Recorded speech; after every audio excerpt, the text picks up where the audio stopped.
y comenzamos con la web sharing de hoy, con esta conversación con Covadonga, a la que le agradecemos muchísimo que esté hoy aquí.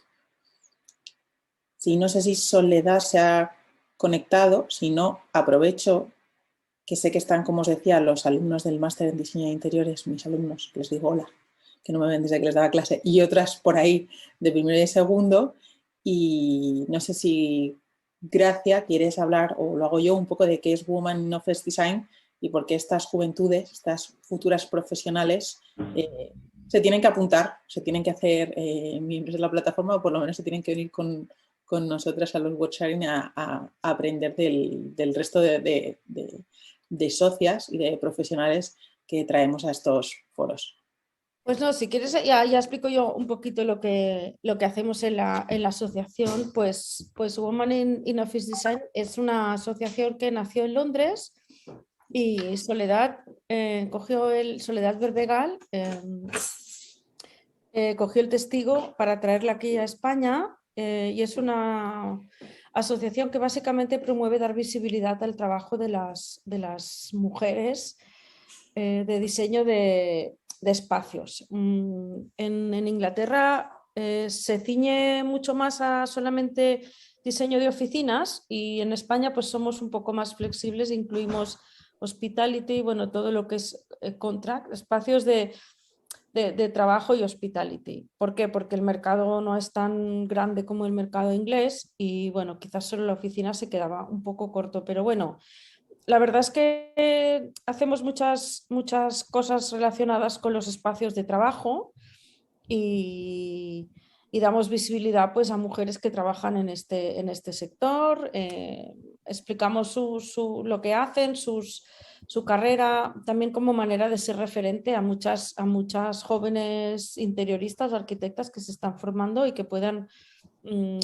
tener referentes mujeres o que puedan pensar, pues bueno, yo, digamos, de mayor quiero parecerme a Covadonga, por ejemplo, ¿no? Eso es una manera, pues digamos que muy práctica y sencilla de visualizar lo que tú quieres, cómo quieres desarrollar tu carrera profesional. Entonces, bueno, tenéis la web, Wood Spain, que ahí podéis ver más información, más cosas que hacemos y nos seguís por redes sociales. Y bueno, el evento de hoy es una conversación así informal con una de las mujeres que consideramos referentes en el sector. Y si quieres, María, pues te devuelvo el testigo y hablas ya con Covadonga. Pues si os parece, empezamos, presentamos brevemente a Covadonga González Quintana. Como os decía, gracias al Word Sharing es una conversación en la que os invitamos a todos también a participar, a preguntar y a transmitir vuestras inquietudes. Tenemos todos ya el Zoom dominado, sabéis que tenemos un chat en el que podéis escribir vuestras preguntas o podéis esperar al final para intervenir, y la idea es compartir experiencias. Y en este caso yo creo que el perfil de Covadonga es tremendamente interesante, porque en un mundo y una plataforma en la que casi todos, pues como bien decía Gracia, somos arquitectas o somos interioristas, de repente estás tú que hiciste ICADE, que hiciste E3. Y entonces es como una persona que ha hecho E3 y de repente está en una empresa socia de Plug & Go, que es una empresa consultora que se dedica, como hablábamos antes, sobre todo al diseño de espacios de trabajo, al diseño de oficinas, que lleváis todo, desde el proyecto hasta la obra final, y que hacéis algo muy difícil, que es acompañar a vuestro cliente y acompañar a las compañías en ese proceso de cambio, ¿no? En cómo que la gente entienda que el espacio en el que trabajamos afecta a la cultura de una empresa, en convencer a ese manager que ya no tiene que tener un despacho para él solo, ¿no? Y conseguir que en un espacio convivan también muchas gente distinta. Entonces, aunque esta pregunta no estaba preparada, me gustaría preguntar una cosa, vamos a empezar ya. ¿Cómo se pasa de la consultoría al mundo del diseño? Porque esto, lo pregunto, tiene trampa, porque tenemos en el máster, que hay 30 los que están conectados, hay mucha gente que está haciendo este máster que quiere dar ese giro de vida, ¿no? que vienen del mundo del marketing, de la consultoría y de repente dicen, no, pues que yo sueño es dedicarme al diseño de interiores. Y están en ese momento, entonces yo creo que este testimonio como que va a calar mucho y les va a ayudar. O sea, es una pregunta capciosa por el público que tenemos hoy. Sí. Bueno, yo creo que es un... Muchas gracias. Hasta luego. A ver. Bueno, ¿contesto ya, María? Sí. Sí. Bueno, yo creo que es un paso que en mi caso ha sido de forma muy natural. Al principio sí que empecé en el mundo corporativo, en empresas multinacionales que tenían poco que ver con el diseño, porque estaba más en la parte financiera o en la parte de desarrollo de negocio. Pero luego ya hace más de 15 años aterricé en Aguirre Newman, en Savills ahora, y allí sí tuve la oportunidad de llevar la dirección de la división técnica del grupo Aguirre Newman, porque sí que buscaban para toda esta parte de desarrollar negocio perfiles que no viniesen exclusivamente de la arquitectura, sino que hubiesen tenido un conocimiento de otros sectores, de manera que a la hora de interactuar con el cliente final, que al final es una empresa y todo este tema del espacio está en manos sobre todo de direcciones generales o comités de dirección, pudiesen hablar el mismo lenguaje y entender bien las necesidades del cliente. Porque lo que sí que difiere de otro tipo de arquitectura en la arquitectura corporativa es que tienes que conectar muy bien con el negocio del cliente, con la estrategia, con realmente sus objetivos, su visión, su propósito. Es muy importante poderte poner en esos zapatos y el haber tenido el conocimiento de cómo funcionan diferentes sectores de actividad, cuáles son las problemáticas a las que te enfrentas, cómo el espacio te puede ayudar, pues efectivamente te permite poder estar de outsider, como dices, ¿no? Dentro de un sector técnico.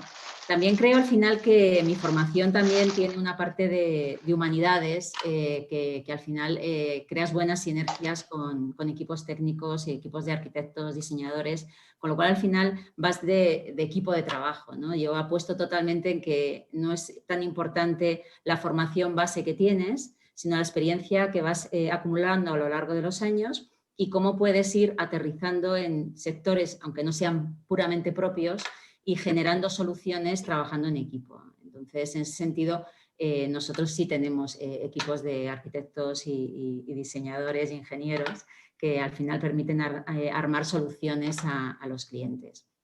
Pero vamos, mi aterrizaje fue a través también de empresas del sector, ¿no? Lo que me permite colocarme también en esa parte de arquitectura y de diseño. Y luego, aparte, personalmente, siempre me ha encantado la moda, me ha encantado el diseño interior y es algo que me es afín porque sí que me apasiona.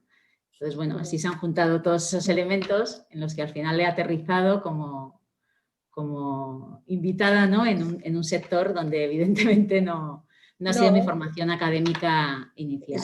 Es lo que tú dices, vamos todos con una mochila y cargamos distintas cosas y hay veces que precisamente venir de fuera trae a la conversación cuestiones mucho más interesantes porque no tienes las obsesiones del que ha visto como ese mundo y lo ve siempre desde el punto de vista técnico, quizás con unas ideas muy preconcebidas, ¿no?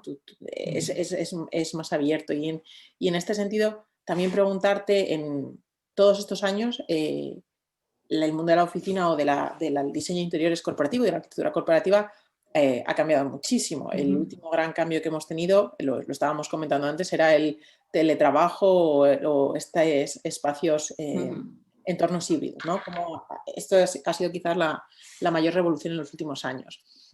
Y entonces la pregunta que teníamos para ti era cómo abordáis desde Plug and Go estas cuestiones de la agilidad, la colaboración, estos nuevos entornos híbridos, cuáles son esos retos y cómo creéis que hay que enfocarlos. Nosotros, sobre todo, lo que intentamos es plantearnos siempre el porqué de las cosas y no el para qué, ¿no? O sea, es muy importante no abrazar todos estos cambios de paradigmas como si fuera una tendencia, porque si no, al final probablemente no te funcionen dentro de tu compañía. No todas las compañías son iguales y ante estos cambios de paradigma hay que ver realmente el porqué de las cosas.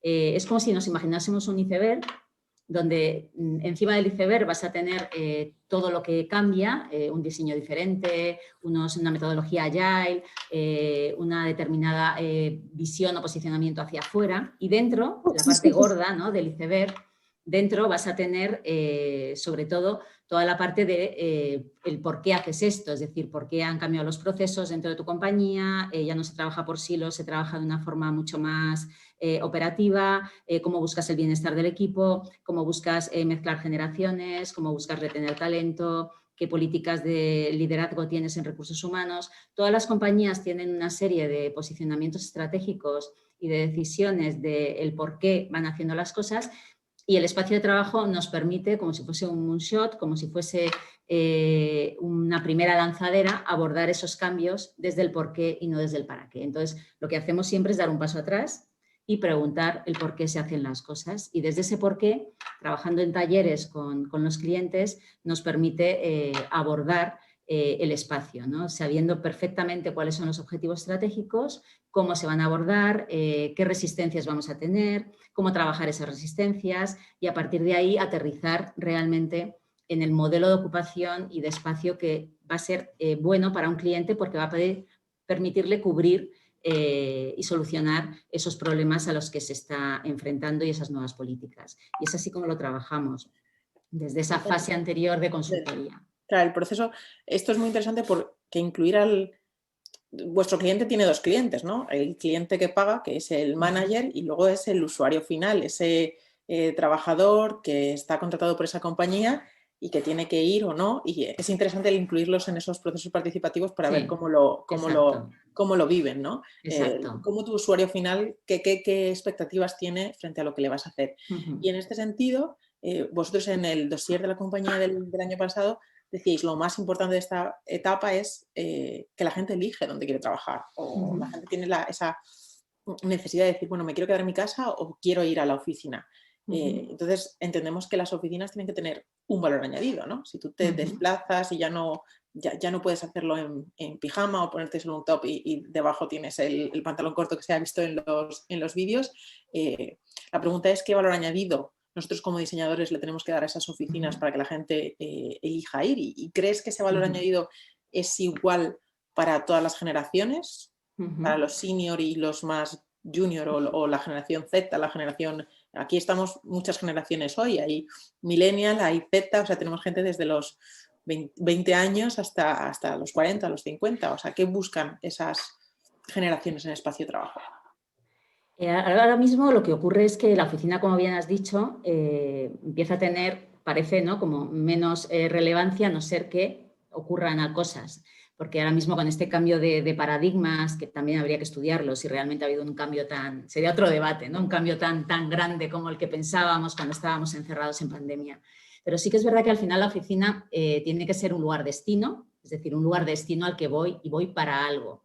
Y sobre todo va a ser para conectar personas y conectarse con la marca, conectarse con el propósito y el relato de la compañía. O sea, durante la pandemia ha habido muchísimas personas que se han incorporado a muchas compañías con entrevistas como la que estamos teniendo ahora mismo a través de una pantalla, y no conocen nada de la empresa, es decir, no han respirado la cultura de la empresa, el ADN, cómo se relacionan los compañeros. Ha habido mucha frialdad en cuanto a ese contacto físico y ese ADN de compañía que es fundamental, sobre todo para engancharte a un propósito, a una vocación, a una visión. Y en ese sentido la oficina tiene mucho que decir en cuanto a la colaboración, a la comunicación, al sentir los colores y la camiseta de una compañía versus la competencia, a que no sientas que eres un freelance, sino que realmente perteneces a un colectivo, ¿no? Y esta necesidad de pertenecer es muy, muy importante.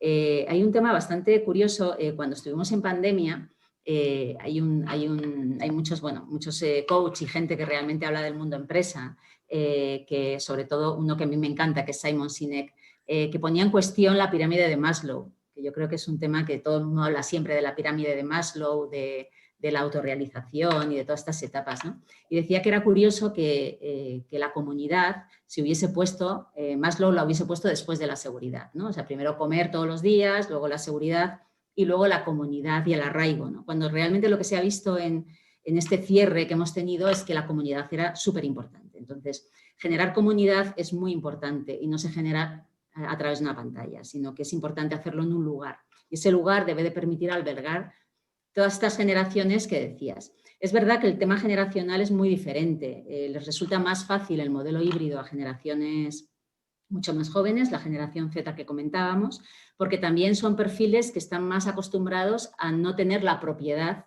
del sitio y la propiedad de nada. Es decir, es una generación que realmente lidera lo que viene a ser un cambio de sociedad importante, y es que el concepto de propiedad cambia por el concepto de experiencia. O sea, ya no tienes una casa, ya no tienes un coche, tú pagas por uso y pagas cuando lo necesitas y buscas realmente una experiencia, no buscas tanto la propiedad. Y eso, traducido al mundo de las oficinas, implica que ese link de mi propiedad del puesto de trabajo desaparece, cambia ese concepto y la oficina pasa a ser un lugar destino donde ocurren cosas y voy para algo, no para tener la propiedad de un puesto, sino para tener un montón de herramientas de espacio que realmente me permiten desarrollar mis funciones correctamente en colaboración con otros.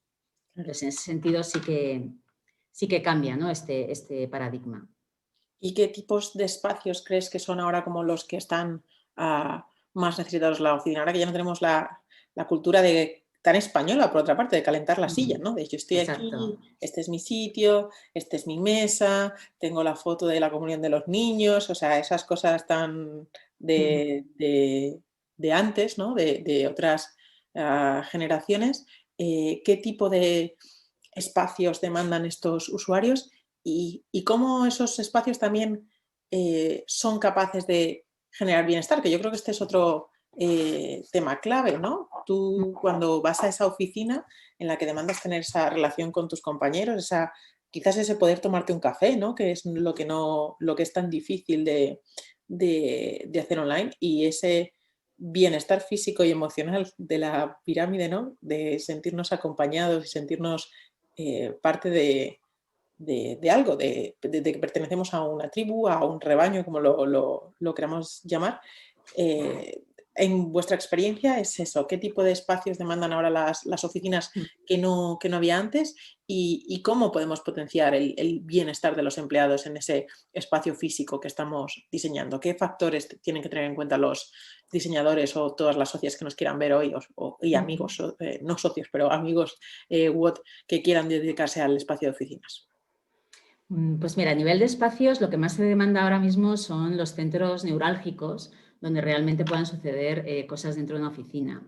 Hablas muy bien de esos espacios donde te tomas un café, que cada vez dejan de ser un espacio solo para tomarte un café. Pueden ser, me tomo un café, como ahí algo, me conecto con mi portátil, mantengo una reunión informal. Es decir, los espacios, al no ser propiedad de nadie, pues permiten muchos más usos que antes, que eran casi departamentos estancos donde cada espacio servía solamente para una función.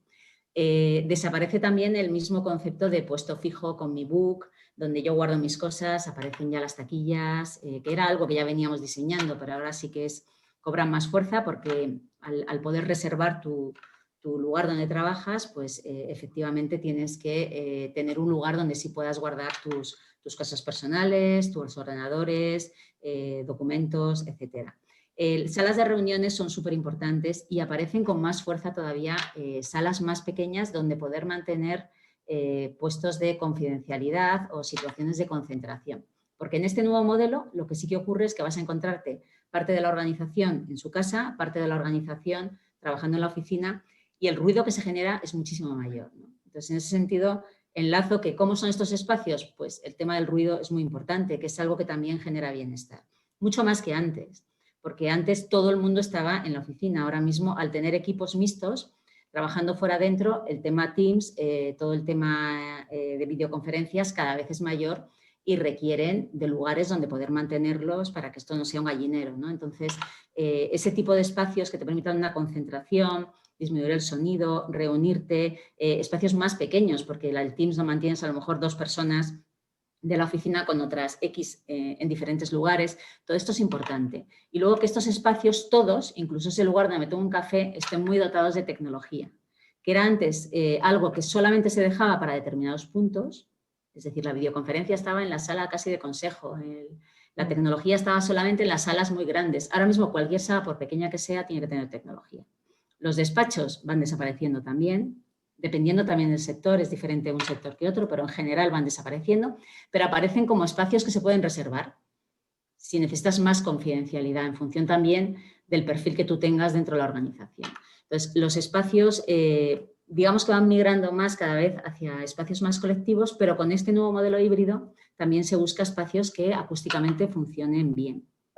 El tema del bienestar es un tema que ya venimos trabajando desde hace bastantes años, más que nada porque también hay muchas certificaciones en mercado que históricamente van rescatando todo este concepto de sostenibilidad, de economía circular, espacios mucho más amigables, que generen mejor bienestar. Hay una certificación que viene sobre todo de LEED, que va más basada en la persona, ¿no? Que es WELL, y que nos ha ido abriendo una ventana de oportunidad de cómo poder plasmar todos esos criterios dentro de lo que es un proyecto de ejecución, independientemente de que tú certifiques o no certifiques una instalación. Y ahí se habla muchísimo, pues, temas tan importantes como es la luz del sol y esos ciclos circadianos que puedes ir aprovechando en función de las fachadas para ver dónde colocar qué espacios. A lo mejor salas de brainstorming o salas donde voy a hacer formación y las voy a hacer siempre de tarde, pues tiene sentido que sean fachadas donde la luz solar sea de tarde, porque te va a permitir que te actives mucho más. Espacios de más relajación, tiene sentido colocarlos en otra fachada, es decir, ver cómo la luz solar afecta a las diferentes fachadas de un edificio y cómo implementar los diferentes espacios es importante. Tema acústico, muy importante, o sea, el ruido no solamente nos distrae, sino que reduce significativamente la productividad. Tema de biofilia o de conectar con lo verde, súper importante, ¿no? Ya no el hecho de la tendencia, como veréis ahora que hay un montón de jardines verticales más o menos ficticios o que conecten más con plantas reales, sino el hecho de poder conectar con ese concepto de bienestar, biofilia, natural, maderas, materiales más nobles, porque sí que se ha demostrado que entre estar viendo hormigón o estar viendo parte verde, pues tu productividad se incrementa un 10-8%, que es un porcentaje elevado.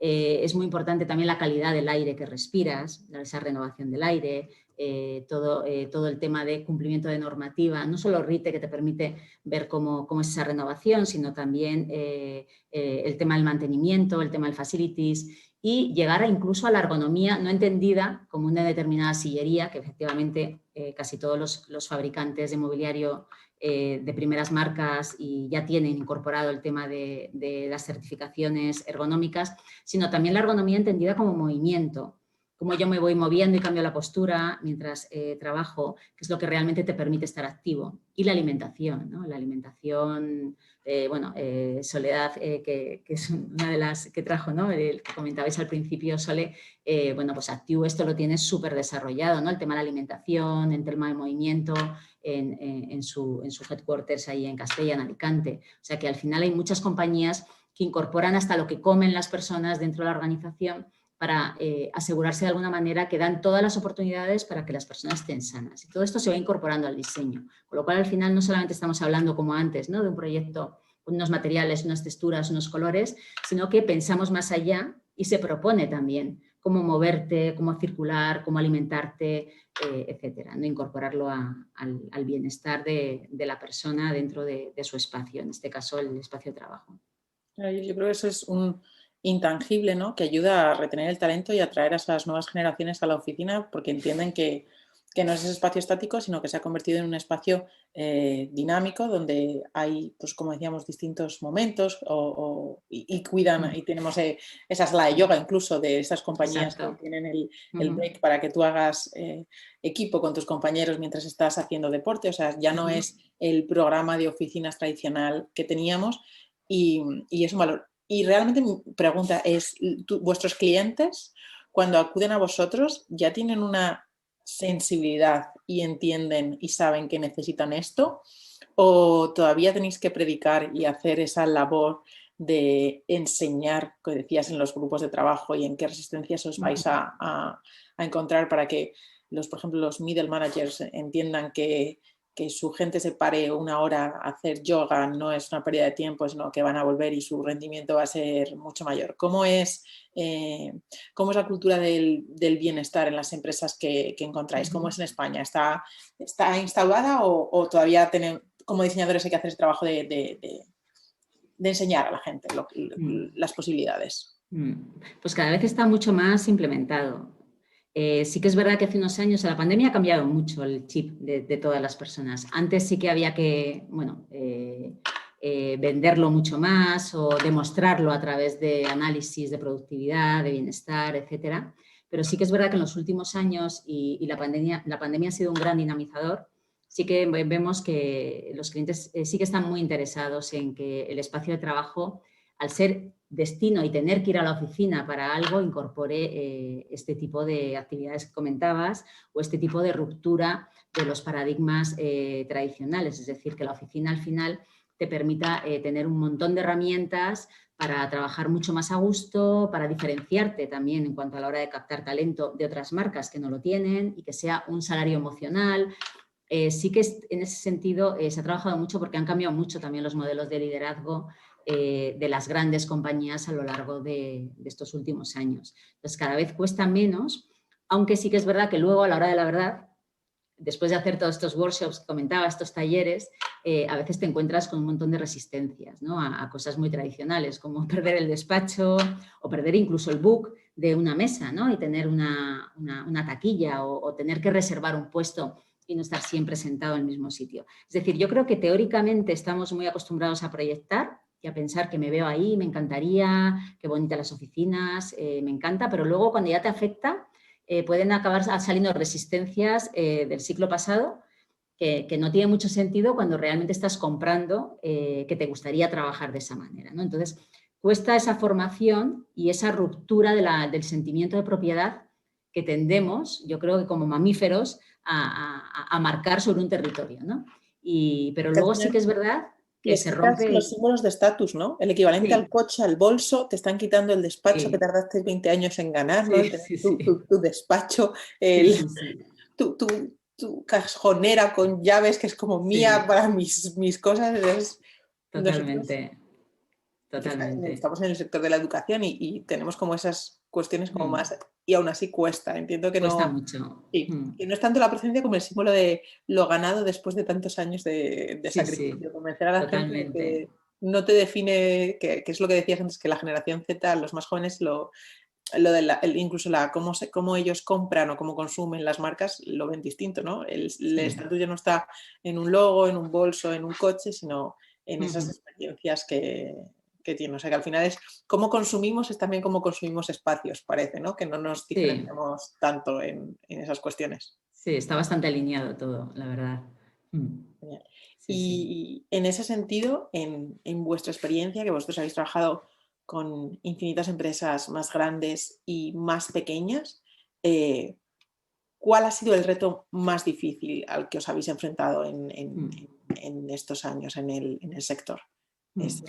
Los más difíciles han sido realmente los que tuvimos que hacer durante la primera fase de coronavirus, en el que al final nosotros no solamente hacemos proyectos, hacemos obras, con lo cual tenemos que estar in situ, trabajando en esa coordinación de esa obra.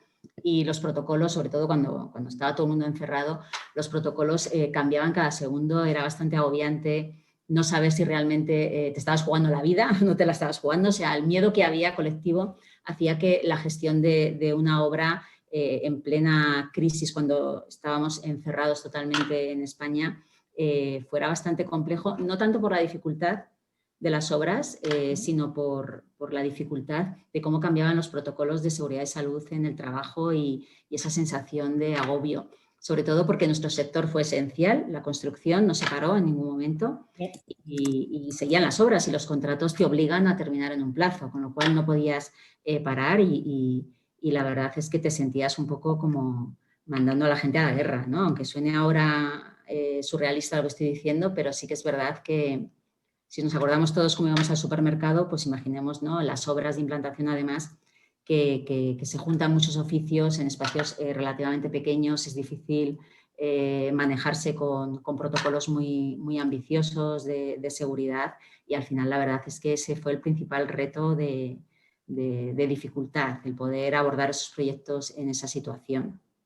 ¿Hubo algún cliente que en medio de la pandemia atisbase que iba a haber un cambio y dijese, oye, vamos a repensar el proyecto porque a lo mejor cuando volvemos las cosas no van a ser iguales, o todo el mundo estaba en business as usual, vamos a seguir como si nada y vamos a acabar esto? No, la verdad es que en ese momento yo creo que a todos nos costaba tener visión estratégica, ¿no? De hacia dónde van. Yo personalmente nunca me pronunciaba, o sea, leía un montón de gurús hablando del futuro, van a desaparecer las oficinas y yo decía, por Dios, o sea, la gente cómo puede, no sé, o sea, anticiparse. Pero bueno, esto también es un tema de ADN, ¿no? Lo de anticiparnos en plan gurús es algo que a mí personalmente no me gusta cuando hay situaciones de crisis tan brutales en que no ves más allá, no eres capaz de imaginar. Luego se ha habido compañías que cuando terminó la pandemia pensaron ir a modelos superhíbridos y se han quedado a medias, porque han visto que tampoco ha sido tan exagerado como pensaban, que se podían quedar con espacios muy reducidos que les impidiese crecer, ¿no? O sea, al final se ha colocado todo en un punto de equilibrio y no ha sido tan exagerado como se pensaba al principio. También es verdad que España es un país donde las ciudades son bastante asequibles a nivel de tráfico. No es como un Sao Paulo o como un propio Londres, ¿no? Que a lo mejor te puedes tirar horas para ir a trabajar. Y ahí Sí, puede los tener... precios son tales que tienes que vivir en un pueblito, Exacto, te chutas exacto, 2 horas y media de tren para ir, exacto, 2 horas y media para claro, volver, y entonces ahorrarte esas 5 horas al día, claro, si alguien claro, te convenza de que commuting es totalmente. estupendo, que no lo es. Exacto. Aquí es diferente, ¿no? Aquí no, en Madrid, Barcelona, las grandes ciudades no es tan complicado, ¿no? El poder abordar los desplazamientos como pueden ser en otras ciudades de Europa o del mundo, ¿no? Entonces, en ese sentido, sí que es verdad que no ha habido tanto echar para adelante o para atrás un proyecto, sino sí que a lo mejor el no ir tanto a híbrido y quedarte en un término más equilibrado en cuanto al número de días que vas a trabajar fuera de la oficina. Pero vamos, por lo demás tampoco ha habido muchos proyectos que se hayan abortado. ¿Y crees que la cultura mediterránea, y este momento que es cierto, que somos más de tocarnos, besarnos, super amiguis, es una cosa muy latina lo de hacer amigos en el trabajo, que además en Sí. otras culturas no es tan normal, ha influido para también que veamos la vuelta a la presencialidad con, con más alegría que quizás otros países, o no, en tu experiencia no ha pasado? Pues sí, o sea, nosotros tenemos la suerte de que trabajamos con muchos grupos internacionales y que tienen multisedes y decían, por ejemplo, que en Alemania es que la gente no quiere volver ni de broma. O sea, que es casi imposible, que no saben qué hacer. En España sí que es verdad que todo el mundo, si preguntas, quiere un modelo híbrido, preguntas a los equipos de trabajo, a los empleados, todo el mundo quiere un modelo híbrido, pero todo el mundo también quiere ir algún día a la oficina, no estar todo el día en su casa, ¿no? Entonces, ha sido más fácil llegar a un ten con ten de qué días fuera, qué días dentro, porque la gente quiere volver a la oficina. Pero sí que es verdad que países más del norte de Europa nos hemos encontrado con clientes que nos han dicho que les resulta complicado el convencer a la gente para que volviese. Entonces sí que afecta el carácter y sobre todo lo que tú comentabas, ¿no? La parte de tus amigos, la comunidad, el arreglarte y salir fuera, que también nos gusta arreglarnos y salir fuera de casa. Pero sí que se valora el tema híbrido. Yo creo que se valora sobre todo en una búsqueda por un gran olvidado de todo esto, que es la conciliación, que se habla mucho de modelo híbrido, pero se sigue sin hablar de conciliación, y que realmente pues, se ve como una ventana de oportunidad en implementar estos modelos para conseguir llegar a un modelo más de conciliación. Que bueno, ya personalmente tampoco creo que se haya llegado a hablar de este tema, sino que realmente lo que se hace es partir el tiempo. Sí, y luego la desconexión digital pues no es fácil a veces. que el estar en casa también te lleva al estar permanentemente conectado, mientras que en la oficina es ese espacio físico que es tan importante, ¿no? El decir, asociar determinadas tareas a determinados espacios, ¿no? Aquí yo voy a trabajar a la oficina y cuando salgo de la oficina, aunque tenga un teléfono móvil de la compañía y un portátil de la compañía, los he podido dejar allí, ¿no? O he podido decidir desconectar y cerrar la puerta, cerrar esos problemas que no estamos tan acostumbrados a hacerlos en este modelo híbrido, que tiene sus partes positivas, pero también tiene sus inconvenientes. Sí, su parte, sí. Hay gente que está planchando Sí, pero gente que no para. Sí. hay otras que ha alargado su jornada laboral. Con respecto a todas estas compañías con las que habéis trabajado, estos proyectos que os habéis enfrentado, ¿cuál crees que ha sido el que más has disfrutado a lo largo de tu carrera? El que digas, es que trabajar con estos ha sido un gustazo y lo que hicimos en ese momento cambió la vida de mucha gente o cambió el rumbo de esta compañía y el nuestro también. Hoy de varios proyectos, porque al final también yo creo que las empresas medianas como nosotros generas una relación con los clientes casi de amigos. De hecho, muchos continúan siendo amigos.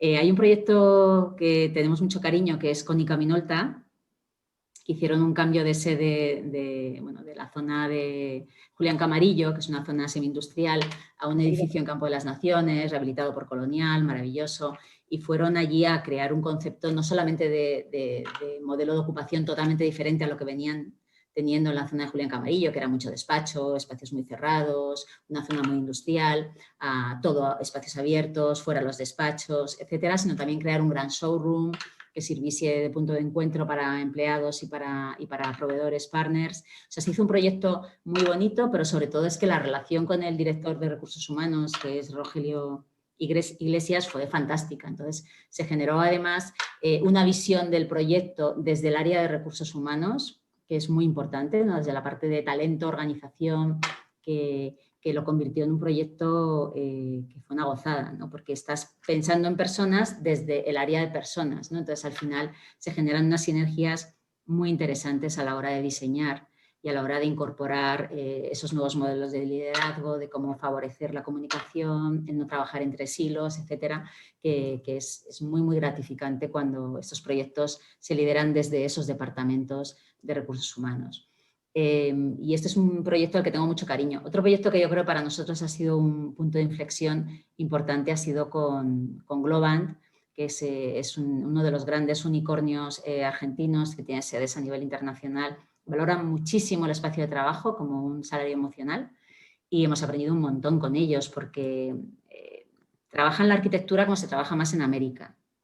Los proyectos se tardan mucho tiempo en definirlos, con lo cual tienes mucho tiempo para pensar en proyectos materiales, acabados, todo el tema de texturas, cómo vas a evocar la marca, el propósito a través del espacio. Se trabaja mucho en diseño y eso no suele ser lo normal en España. Al final tienes muy poquito tiempo para hacer el proyecto porque tienes que pasar a la obra y todo muy deprisa y es como la locura de los plazos. Entonces, encontrarte un cliente que da mucha importancia al diseño, mucho peso y quiere un diseño muy potente y que le captes muy bien, pues al final te da plazo para trabajarlo bien y aprendes mucho a desarrollar proyectos con muchísima carga decorativa que al final pues tienen más complejidad, pero aprendes muchísimo, ¿no? Y es un cliente que ha sido una gozada, ¿no? El haber conseguido esta oportunidad porque tiene un chip totalmente distinto a lo que suele ser el mercado tradicional. En este sentido, que yo creo que has dicho una cosa muy interesante, que en el proyecto Cónica Minolta, que por cierto tenéis todos en el chat el link a la web de Plug & Go, que os recomiendo que vayáis, que les sigáis en redes sociales y que cotilleéis para luego ponerle imágenes a todo lo que nos está contando Covadonga hoy. ¿Quién suele en las compañías liderar este tipo de proyectos de cambio? Y nosotros como... Ya no voy a decir diseñador, voy a decir prestadores de servicios, ¿no? Que eso puede ser un manager o tener distintos perfiles. ¿Quién lidera? ¿Quién es el cliente ideal para liderar? ¿Qué parte del equipo? Y nosotros como diseñadores, ¿qué skills, qué vocabulario y qué narrativa tenemos que tener para coger esos clientes, seducirles y conseguir ese trabajo y conseguir llegarlo a un buen puerto según tu experiencia? Los proyectos de implantación de oficinas son proyectos que son súper estratégicos para las compañías, con lo cual siempre la dirección general está involucrada. Luego, dependiendo del tamaño de empresa, puede ser directamente la dirección general con su comité de dirección o ya pueden delegar, si son grandes compañías, a departamentos de recursos humanos o departamentos de marketing. Suelen ser las dos cabezas que pueden liderar este tipo de proyectos.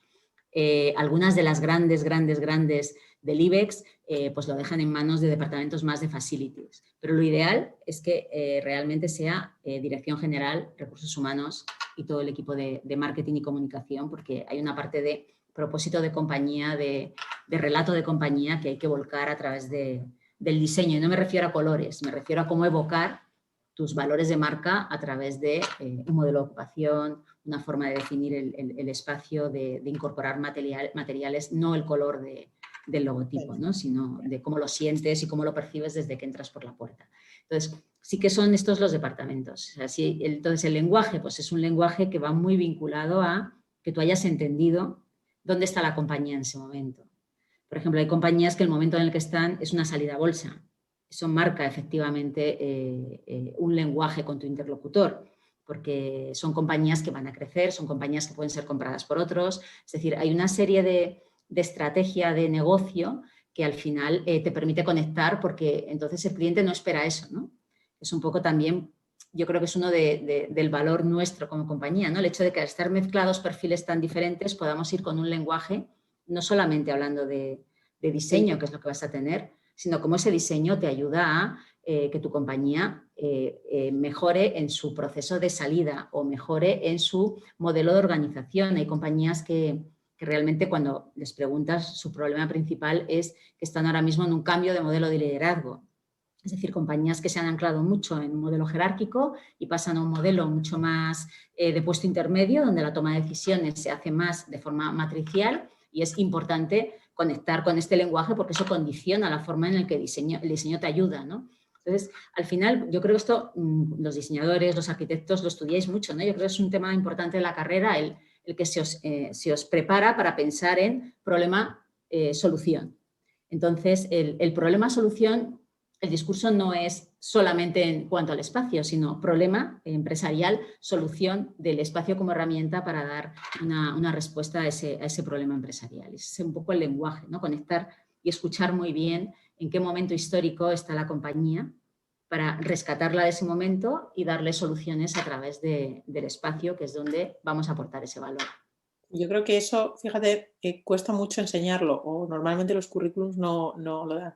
En las escuelas nos centramos en toda esa parte técnica del diseño, la planta, que funcione, pero el vender nuestros proyectos no es solo ponerlos muy bonitos, que es algo que nos pasa, sino es saber a qué cliente o qué espera, que tiene un cliente, que los planos o lo bonito, a lo mejor ver renders y los renders les pueden costar más o menos, pero no es solo una cuestión de diseño. Veo que Soledad tiene la mano levantada, así que la invito a que se una a la conversación y nos cuente y nos diga. Bueno, hola a todas. Yo creo que estáis todo el mundo alucinados, ¿no? Estáis encantados, yo estoy disfrutando. Mira que Covadonga la conozco y la he escuchado y he trabajado con ella, pero yo estoy disfrutando muchísimo porque además estás haciendo un resumen buenísimo de todo lo que estamos viviendo en los últimos meses, pero sobre todo es verdad que has tocado unos temas muy potentes y entre ellos, pues bueno, cuando hablábamos del espacio, ¿no? Como sueldo emocional, del espacio como una experiencia vital de encuentro, de socialización, has tocado ya, te ha moderado la entrevista de manera excepcional, me ha encantado como María te ha llevado hasta el punto en el que al final los diseñadores, ¿no? Que tenemos un montón de arquitectos diseñadores hoy escuchándote, tienen que dar ese clic en su cabeza. La parte técnica es muy importante, pero la parte de comunicación, la parte de presentación, de co-crear junto con la dirección, de saber de temas de biofilia, de bienestar, de sostenibilidad, de salud mental y del diseño como un facilitador de todo ella, yo creo que es impresionante. Pero yo hoy quería comentar un poco nuestra experiencia, ¿no? Porque yo conocí a Covadonga hace mucho tiempo y nosotros nos encontramos en un momento en el que Active estaba transformándose a todos los niveles, desde una organización súper jerárquica a algo mucho más horizontal. Estábamos intentando visualizar cuál era nuestra visión, nuestro propósito, cómo queríamos nosotros trasladar a nuestros empleados esa experiencia. O sea, realmente de aquellas reflexiones, o sea, os lo digo porque muchas veces termina con un proyecto tangible, pero sí con una reflexión que te lleva a un punto en el que ya no hay retorno, ¿no? Y en aquel momento Placa & Go ya colaboraron, no sé si fue 2009, y gracias al momento, a las reflexiones, a todo el movimiento que tuvimos de gestión de cambio con equipos, desde la parte del espacio, desde la parte de procesos, desde la parte de cultura, nos ayudó a creer que teníamos que diseñar un espacio para las personas y poniendo el foco dentro en el tema del bienestar, el tema de la sostenibilidad, y de ahí nació Coolworking, que Coolworking es una manera de vivir y de trabajar, donde sí que habla mucho de todos estos temas, ¿no?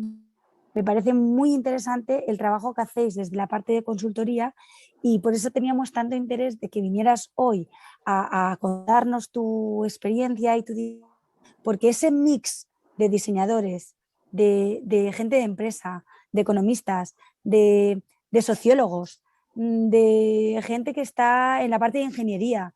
Es básico para el futuro. Realmente deberíamos estar dando clases, ¿no? Y yo sé que ESNE está súper involucrada en este tema, ESNE la tenéis por ahí escuchando todos los alumnos en eso, ¿no? Pero es que el diseñador de interiores tiene que diseñar los interiores de la marca, interiores de la comunicación, o gestionar los presupuestos, o saber qué hablamos cuando hacemos comunicación, ¿no? Entonces, era una reflexión, no era una pregunta, era de, entiendo, Covadonga, que vamos mucho más multidisciplinar, ¿no? El que todos deberíamos de saber todos y después desarrollar nuestra parte, ¿no? Y que cómo ves de atractivo o no atractivo nuestro sector. Desde esa perspectiva abierta, de la época, yo solo sé diseñar espacios de trabajo y me acabo de enrollar pero es que estoy disfrutando montones.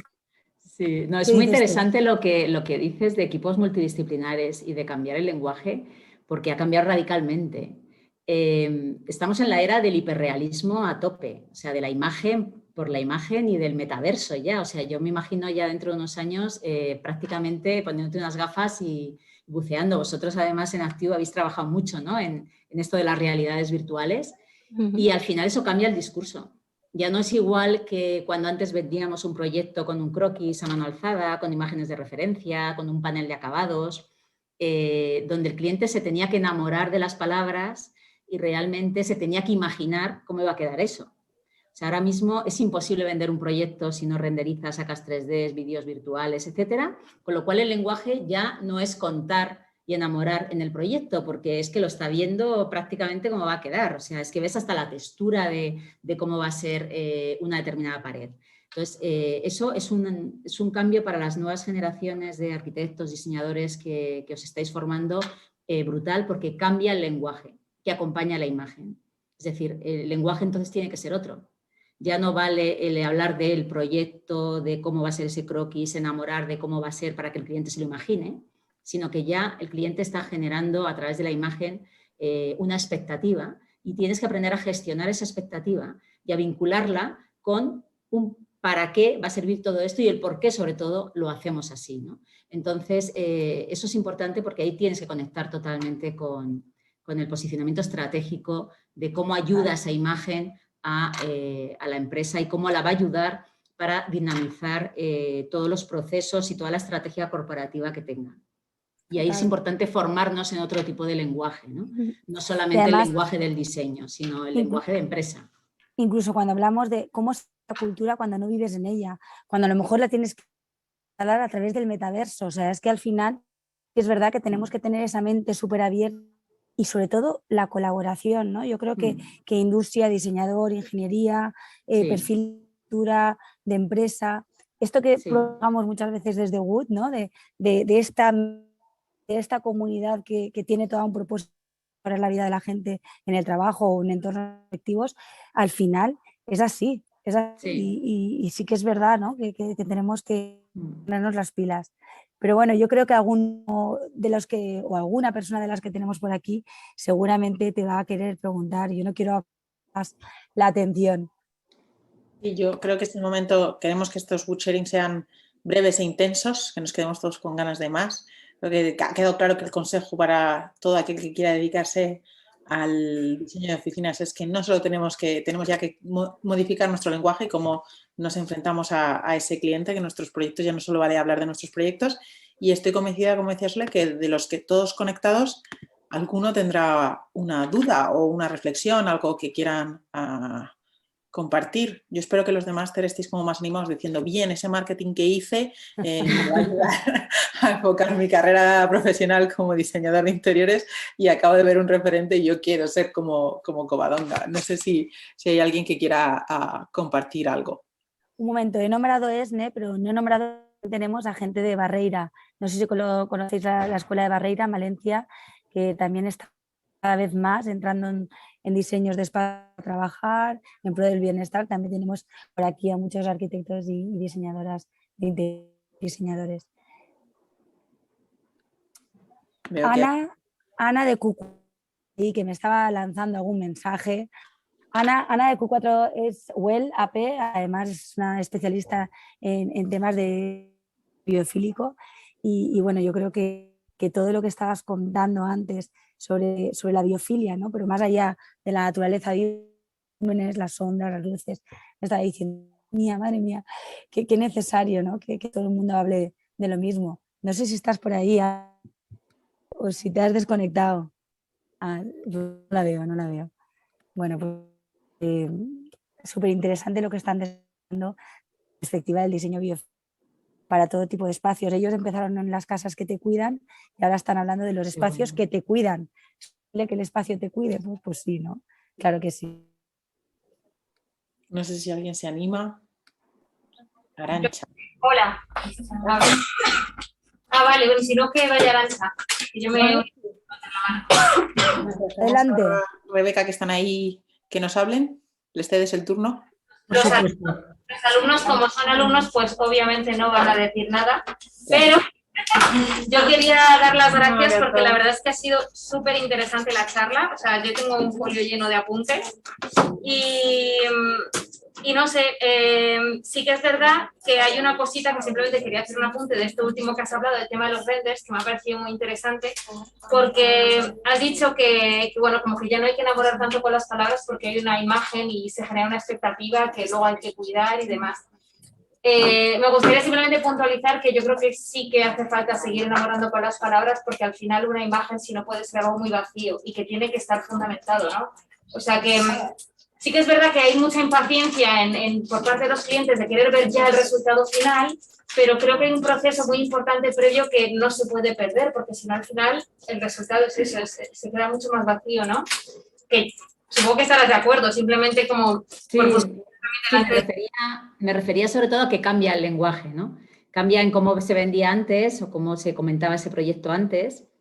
Tenías que estar mucho más tiempo hablando de cómo era ese croquis, de cómo iba ese panel de acabados iba a terminar en un proyecto y que ahora el lenguaje cambia y cambia la comunicación.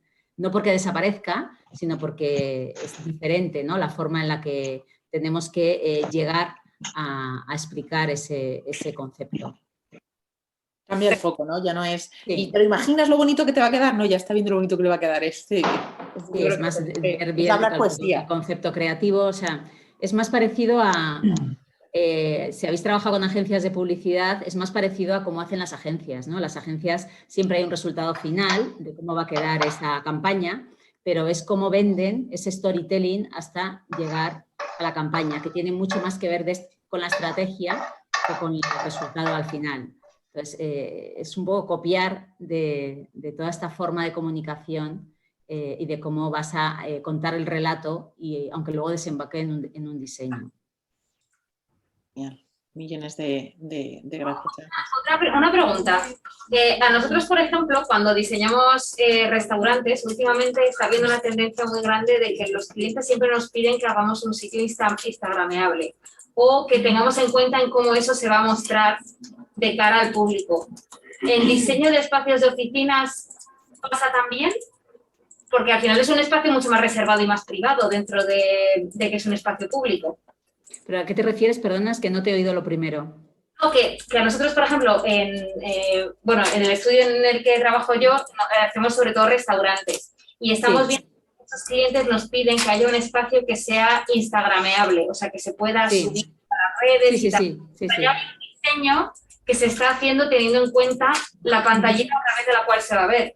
Ya no solo Entonces, ¿es algo que vosotros estáis notando también? No, en los clientes la parte de redes sociales, pues no, efectivamente, pero sí, por ejemplo, hay algunos espacios que son sobre todo para prensa o para poder tener entrevistas con prensa, sobre todo en compañías que tienen bastante comunicación con medios y tienen que sacar notas de prensa, explicar, etcétera, hacer entrevistas in situ, en que buscan como una especie de fotocall o lugar corporativo que luego aparezca en todas las comunicaciones. Eso sí que se trabaja en el mundo de oficinas, más que el hecho de que luego aparezcas en una red social, sino que haya esos lugares que es como el punto de encuentro con los medios, donde al final esa identidad corporativa se va a respirar hacia afuera y que sea siempre la misma. Eso sí si ocurre en determinados espacios tipo. Vale, gracias. Muchas gracias, Rebeca. Arantxa. Gracias, María. Bueno, yo lo primero que os quiero decir es que me ha parecido muy, muy interesante. O sea, muy interesante toda la charla. ¿Vale? Agradecer, de verdad. Por otro lado, comparto totalmente con vosotros, o sea, el tema de las múltiples disciplinas que hoy en día tienen que trabajar en un mismo espacio, sea para el uso que sea. Es decir, ya no es lo mismo una arquitectura que a lo mejor antes hacía todo lo que era necesario en el espacio, sino que ahora se necesitan diferentes expertise, diferentes colaboradores. Y por último, quería también consultar, a ver, nosotros estamos en la distribución, trabajamos proyectos y lo que me sorprende que nos estamos encontrando, sobre todo en las últimas semanas, es que cada vez más estos edificios corporativos, estos nuevos emplazamientos corporativos, cada vez más están tratando que la desconexión digital, lo que hablabais antes, el momento de ocio y todo, se plasme en el mismo edificio corporativo. Es decir, sí que es cierto que hay espacios donde pues, los quiet room, donde hay para concentrarse, etcétera, pero muchas veces esta parte de concentración la dejan para el teletrabajo, ¿no? Para esas semanas híbridas, y realmente lo que quieren es que en el espacio corporativo la gente se divierta además de colaborar. Y mi pregunta, Covadonga, va por aquí, es decir, ¿lo estáis experimentando en los proyectos en los que estáis trabajando actualmente? Sí, hay mucho más espacio común que el que había antes, es decir, la parte de metros cuadrados destinados a espacios colaborativos, incluso espacios más divertidos o de desconexión, es mucho mayor, con esa vocación que comentas muy bien, es decir, que el trabajo individual lo hagas en tu casa y el colectivo pues vayas a la oficina a desempeñarlo, y que los días en que necesitas estar tú contigo mismo trabajando los dejes para los días de tu casa y el resto lo hagas en la oficina. Entonces sí que se buscan esas grandes plazas donde ocurran cosas, conectarte, desconectarte, etcétera, y cada vez se da más importancia y más peso a esas tipologías de espacio, que no tienen por qué ir con un futbolín o como nos estamos imaginando, con toboganes tipo Google. O sea, pueden ir con espacios mucho más soft-sitting, que cada vez sean más asimilables a lo que es estar en casa, estar cómodo, estar relajado, te permiten cambiar de postura también. Trabajar de una forma mucho más relajada o simplemente desconectar pensando en otras cosas, ¿no? Entonces, sí que cada vez se buscan más estos espacios, e incluso en compañías que tradicionalmente nunca se les ha ocurrido colocar un sofá en ninguna parte de sus oficinas. Entonces, cada vez es mucho más común este tipo de requerimientos. Bien.